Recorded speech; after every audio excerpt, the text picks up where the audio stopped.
Hello and welcome to my channel. My name is Giacomo Longaro. I'm a Peruvian American living in California. I am an independent author researcher, and today we're going to explore this site known as Amaru Marcahuasi, where we're going to explore the cave of the moon and of the sun. And then we're also going to stop by an odd, really non-classified stone that I call the blue stone. You'll see in a minute. Here is the main location of Amaru Marcahuasi. You can take a look of the Inca walls and also the mix in this kind of construction with the megalithic stones that you can see there.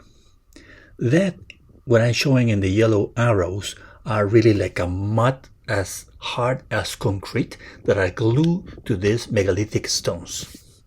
Also, you can see the carvings similar to Kenko Grande and Kenko Chico, and also behind Sacsayhuaman in Cusco, just also a few kilometers away.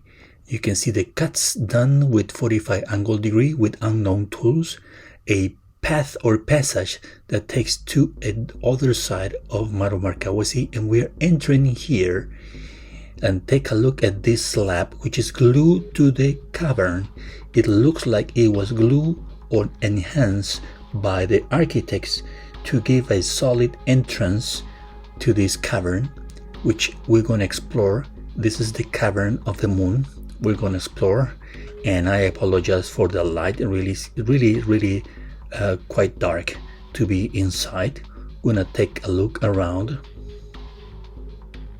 You see the entrance, this fine stone slab glued to the natural cavity, being redundant of this cavern. This is the previous chamber. We're going to the main chamber here, and you can see the cuts down on the rock with unknown tools. It's supposedly to be an altar for ceremonial purposes.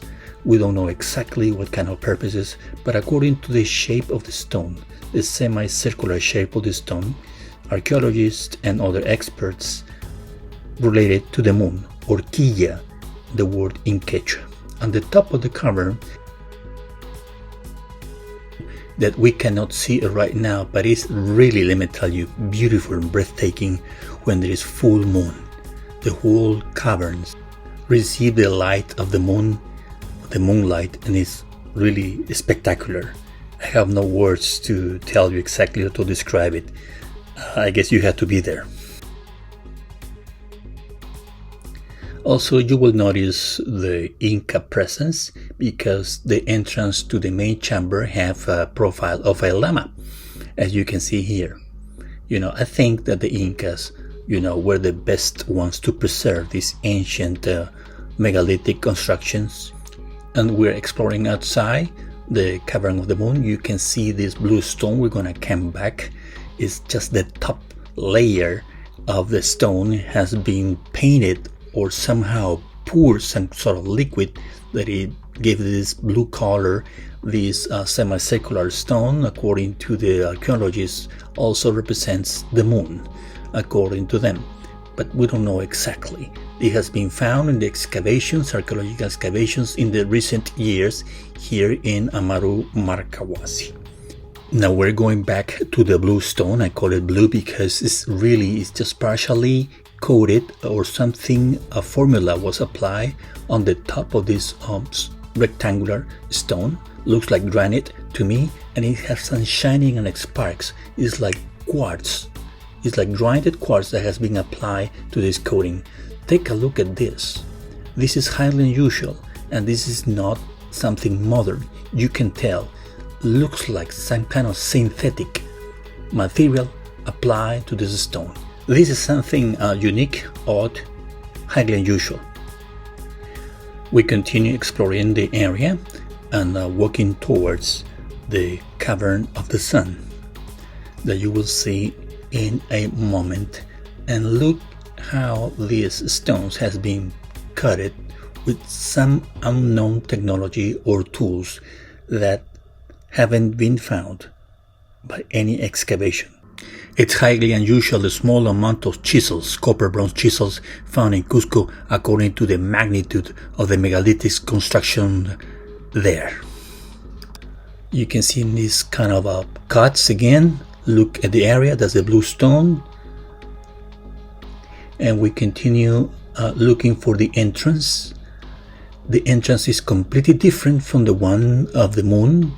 Let's say the female energy and the masculine energy, positive, negative, you name it. Opposite but complementary according to the Andean cosmovision. You can see the wall on the right side of the entrance has been cutted.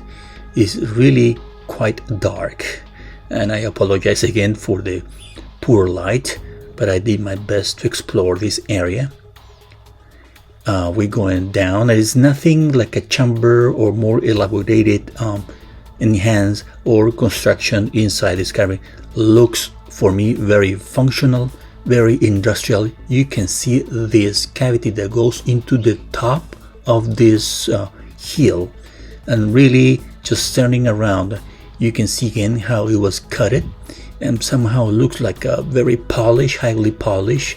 This angle of stone right here, almost vitrified according to my own thoughts and ideas. Here there is another cavity here that takes you to another chamber that communicates with the main one. Nobody knows what is the purpose or the use by this, but for me looks very functional. Something was done here, probably some sort of a mining process, some sort of industrial process here, because it looks really dark and blackened. So like maybe in certain times fire was used here. I'm going back inside again, exploring the area the best possible way, and we're going to reach the end. And at the end there is like a chimney for a big fireplace that takes up way up. Something was dumped over there, or something was burned, because all that air is really black. Looking around, we can see this stone hanging in between this aisle, and this is really something odd, because perhaps you cannot see it on the video, but in person, if you explore this area in person, you can see this stone is hanging in there, like there was an open space right here. A huge stone was practically positioned there to make like a cover, some sort of ceiling to cover the entrance of the Cavern of the Sun. Really odd, weird.